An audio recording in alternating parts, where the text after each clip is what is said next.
আওয়ামী লীগকে পুনর্বাসনের পরিকল্পনা করতেছে, প্রকাশ্যে বলতেছে যে আওয়ামী লীগ ছাড়া নাকি নির্বাচন হবে না, আওয়ামী লীগকে নির্বাচন লাগে, সেটি আবার নতুন করে শুরু করব আমাদের যে আসন ভিত্তিক। কিন্তু সেটা যাতে আমরা দেরি করি, সেটা যাতে দেরি হয় সেই উদ্দেশ্য থেকে কিন্তু আমাদের কাছে মনে হচ্ছে যে নির্বাচন কমিশনকে ব্যবহার করে কোন রাজনৈতিক শক্তি কোনো একটা পক্ষ এই কাজটি করছে। নির্বাচন কমিশন নিয়ে আমাদের অভিযোগ নতুন নয়, নির্বাচন কমিশন নিয়ে আমাদের অভিযোগ শাপলার প্রতীকের ইস্যুতে নেয়। আমরা কিন্তু আপনাদের মনে থাকার কথা, নির্বাচন কমিশনের গঠনের সময় থেকেই জাতীয় নাগরিক কমিটি সেই সময় প্রশ্ন করেছিল এই গঠনটা কোন আইনের ভিত্তিতে হলো। 2022 সালের যে আইন, যেটাকে ওই সময়ের সকল রাজনৈতিক বিরোধী, সকল সকল বিরোধী রাজনৈতিক দলের নেতারা সেই আইনকে প্রত্যাখ্যান করেছিল, সমালোচনা করেছিল এবং সংস্কার প্রক্রিয়া সেই আইন নিয়ে কথা হয়েছে, নতুন ভাবে একটা সিস্টেম তৈরি হয়েছে। পদ্মা সেতু, মেট্রো রেল এবং এলিভেটেড এক্সপ্রেসওয়ে নির্মাণের গর্বিত অংশীদার বসুন্ধরা সিমেন্ট।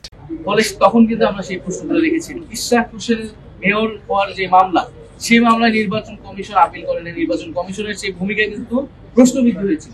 এছাড়া আমরা প্রধান উপদেষ্টা ডক্টর মোহাম্মদ ইউনূস সহ প্রধান নির্বাচন কমিশনার, তার কাছে আমরা নির্বাচন কমিশনের এই যে ধারাবাহিকভাবে এই নির্বাচন কমিশন গঠিত হওয়ার পর থেকে ধারাবাহিকভাবে তারা যেই ভুলগুলো করছে, সমালোচনার জায়গাগুলো যে রয়েছে সেইগুলো কিন্তু বারবার বলেছি। নির্বাচন কমিশন বিগত আমলে যারা নির্বাচন করেছে, 18 নির্বাচন, 24 নির্বাচন, তাদের বিরুদ্ধে নির্বাচন কমিশন কিন্তু কোনো ধরনের ব্যবস্থা নেয়নি।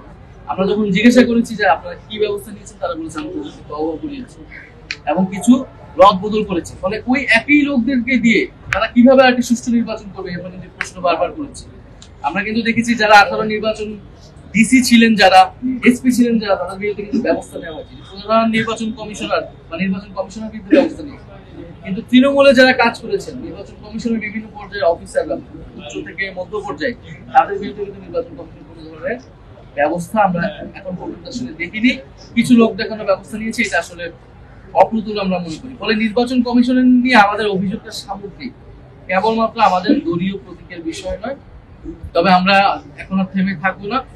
আমরা যেটাকে প্রতীক মনে করছি এবং আমরা আমাদের প্রার্থী তালিকা চূড়ান্ত হলে আমরা আসলে নেমে যাব এবং নির্বাচন কমিশন বা যদি তারা মনে করে আমাদেরকে নির্বাচনে অংশগ্রহণ করতে দিবে না, তখন আমাদেরকে রাজনৈতিকভাবে এর মোকাবেলা আসলে করার সব উপায় থাকবে। স্পষ্ট করেছি যে আমরা উচ্চ কক্ষে পিয়ার চাই এবং ঐক্যমত্য কমিশনের বেশিরভাগ দল, 2-1টি দল ছাড়াই বেশিরভাগ দল এই উচ্চ কক্ষ পিয়ারের পক্ষে অবস্থান নিয়েছিল এবং উচ্চ কক্ষ একটা মীমাংসিত বিষয় ছিল।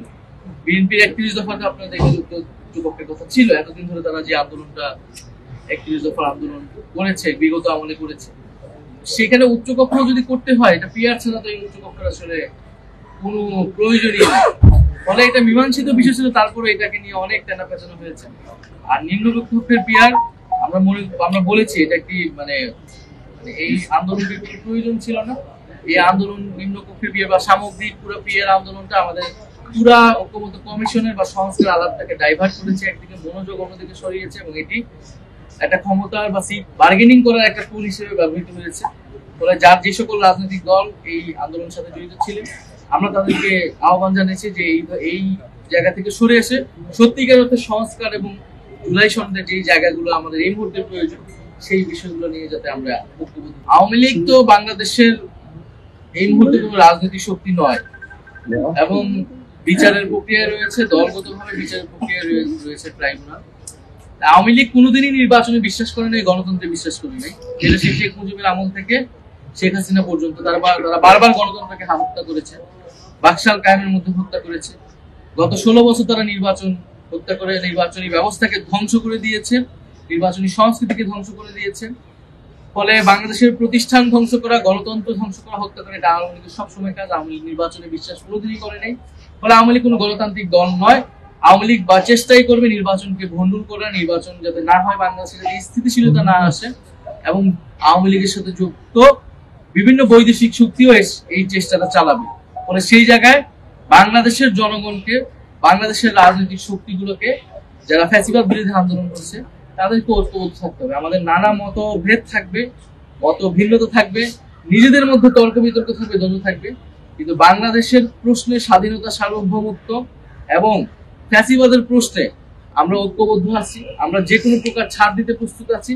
কারণ আমরা মনে করি যে আওয়ামী লীগের বিচার এবং আওয়ামী লীগকে সম্পূর্ণভাবে পরাজিত করেই আমাদেরকে সামনের দিকে এগোতে হবে। কারণ আমরা মনে করি আওয়ামী লীগকে রাজনৈতিকভাবে পরাজিত করা সম্ভব হয়েছে, কিন্তু আওয়ামী লীগ বা ফ্যাসিবাদ এখনো নানাভাবে আমাদের সমাজে, আমাদের রাজনীতিতে রয়ে গেছে।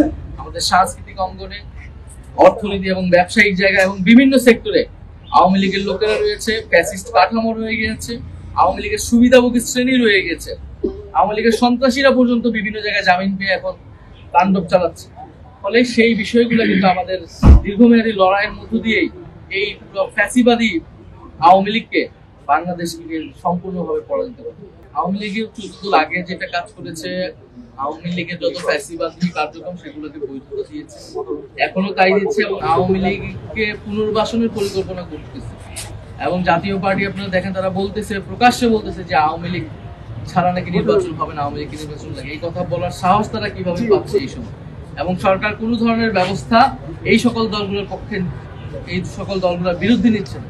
তারা কিন্তু বিগত যে নির্বাচনগুলো হয়েছে সেই নির্বাচনগুলোতে অংশ নিয়ে নির্বাচনগুলোকে বৈধতা দিয়েছে। আওয়ামী লীগের পুরো 16 বছর আমলে যে গণহত্যা, গুম, খুন, মানবতা বিরোধী অপরাধ সকল কিছুকে বৈধতা দিয়েছে এই দলগুলো। ফলে এই দলগুলোকে আমরা মনে করি না তারা গণতন্ত্রের পক্ষের কোনো দল।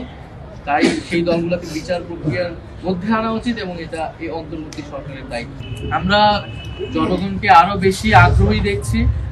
জনগণের সেই 5ই আগস্টের বা সেই গণ অভ্যুত্থানের সময় জনগণ রাজপথে যে নেমে এসেছিল, এখন তারা একটা গঠনমূলক গণতান্ত্রিকভাবে বাংলাদেশের পরিবর্তন চাচ্ছে। সেই জন্য তারা মনে করে যে তরুণদের এবং তাদের পক্ষের একটা রাজনৈতিক শক্তি থাকা দরকার। পুরনো বন্দোবস্তের পুরনো কাঠামোর রাজনৈতিক দলগুলা শেষ পর্যন্ত আসলে জনগণের যে নতুন আকাঙ্ক্ষা তৈরি হয়েছে তার পক্ষে খুব বেশি দাঁড়াতে পারবে না।